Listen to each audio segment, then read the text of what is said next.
publik Malaysia kini telah menyadari bahwa tim nasional mereka telah tertinggal jauh dari timnas Indonesia.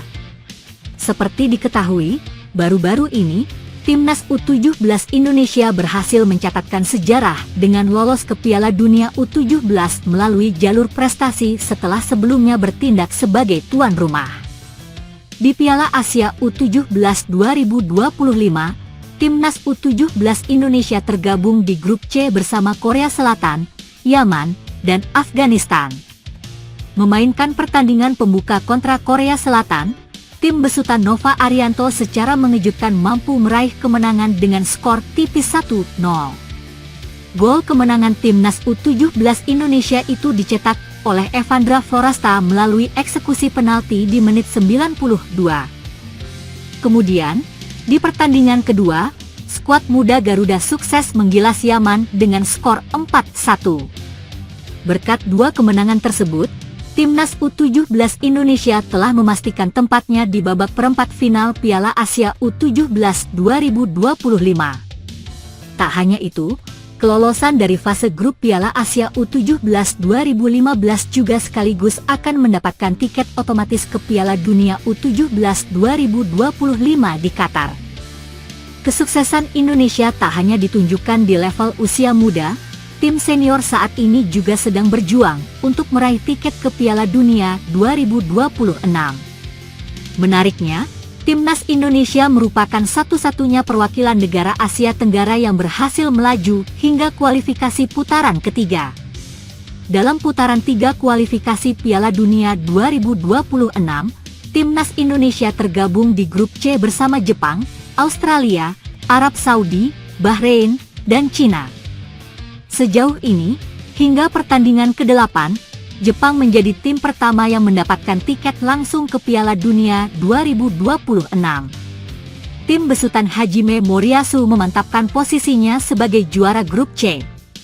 Sementara itu, satu tiket langsung ke Piala Dunia 2026 sebagai runner-up grup C masih dapat diperebutkan oleh 3 tim. Ketiga tim tersebut adalah Australia, Arab Saudi, dan Indonesia. Australia sementara ini menempati peringkat 2 dengan catatan 13 poin. Arab Saudi menyusul di urutan ketiga dengan 10 poin. Sedangkan Indonesia ada di posisi keempat dengan torehan 9 poin. Dua tim lainnya yakni Bahrain dan Cina sama-sama dipastikan telah gugur karena hanya mengemas 6 poin dalam 8 pertandingan. Melihat kejayaan timnas Indonesia belakangan ini, publik Malaysia pun menyadari bahwa Harimau Malaya telah tertinggal jauh. Hal itu diungkapkan oleh salah satu media setempat yakni New Straits Times dalam laporannya.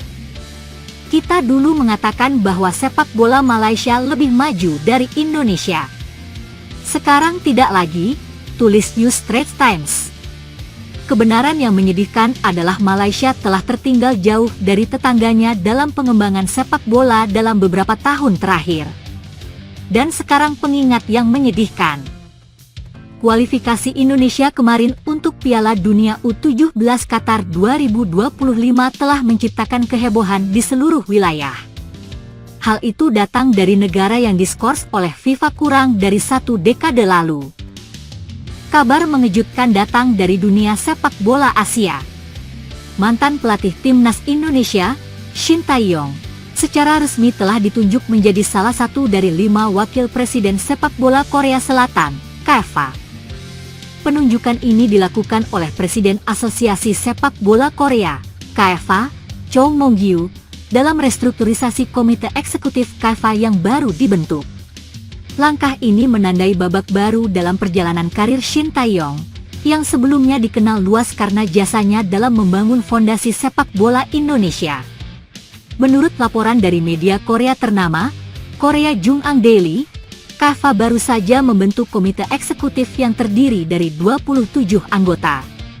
Dalam struktur baru ini, terdapat 5 wakil presiden yang masing-masing memiliki tanggung jawab berbeda, serta sejumlah ketua komite dan anggota dewan yang bertugas mendukung visi dan misi KFA untuk meningkatkan prestasi sepak bola Korea Selatan, baik di level nasional maupun internasional. Salah satu sosok yang mendapat kepercayaan sebagai wakil presiden adalah Shin Tae-yong, pelatih yang dikenal dengan disiplin tinggi dan pendekatan modern dalam melatih pemain muda.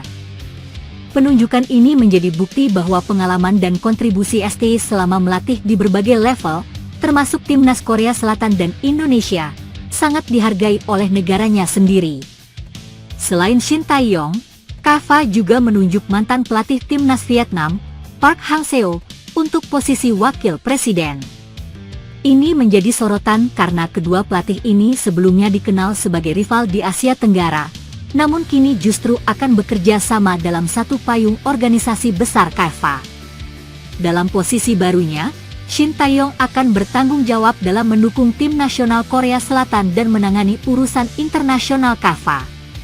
Tugas ini meliputi membangun hubungan dengan federasi sepak bola dari negara lain, menjajaki kerjasama internasional, hingga membawa pengalaman global ke dalam sistem sepak bola Korea. Diyakini, kemampuan komunikasi internasional STI yang baik, pengalamannya di berbagai turnamen FIFA, serta jaringannya yang luas di dunia sepak bola Asia dan global, menjadi alasan kuat KAFA mempercayakan posisi strategis ini kepadanya. Sementara itu, Park Hang-seo akan lebih difokuskan untuk pengelolaan tim nasional Korea, termasuk pengembangan tim muda dan strategi jangka panjang dalam meningkatkan performa timnas di berbagai ajang internasional. Shin Tae-yong dikenal sebagai pelatih yang tegas, berani mengambil risiko dengan memainkan pemain muda, dan membawa filosofi sepak bola modern ke tubuh timnas Indonesia. Ia tidak hanya membina tim senior, tapi juga secara aktif terlibat dalam pembinaan tim U19 dan U23. Beberapa pencapaian yang patut dikenang dari era STI di Indonesia antara lain: membawa Indonesia lolos ke putaran final Piala Asia 2023 setelah 16 tahun absen, membina generasi muda yang kini menjadi andalan timnas seperti Marcelino Ferdinand, Pratama Arhan, Hernando Ari, dan lainnya, membentuk skuad timnas dengan gaya bermain yang lebih disiplin, cepat, dan terorganisir. Meski kerap mendapat kritik dari publik dan media karena belum mempersembahkan gelar, STI tetap menjadi figur yang dihormati oleh banyak pihak karena kerja keras dan komitmennya terhadap kemajuan sepak bola Indonesia. Pembentukan komite baru KAFA ini dilakukan menyusul terpilihnya kembali Cho Mong-gyu sebagai Presiden KAFA untuk masa jabatan keempatnya. Masa jabatannya akan berlangsung hingga awal tahun 2029. Dalam pernyataannya, Cho mengatakan bahwa ia ingin memastikan semua kebijakan KAFA benar-benar merepresentasikan kebutuhan dan suara dari lapangan. Saya merasakan rasa tanggung jawab yang mendalam. Saya akan memastikan suara-suara dari lapangan tercermin dalam kebijakan KAFA, kata Cho dalam pernyataan resminya. Penunjukan tokoh-tokoh berpengalaman seperti Shin Tae-yong dan Park Hang-seo adalah langkah konkret dalam merealisasikan visi tersebut. KAFA ingin lebih aktif dalam arena internasional, dan di saat yang sama memperkuat struktur internal, termasuk dalam pembinaan pemain muda dan pelatih.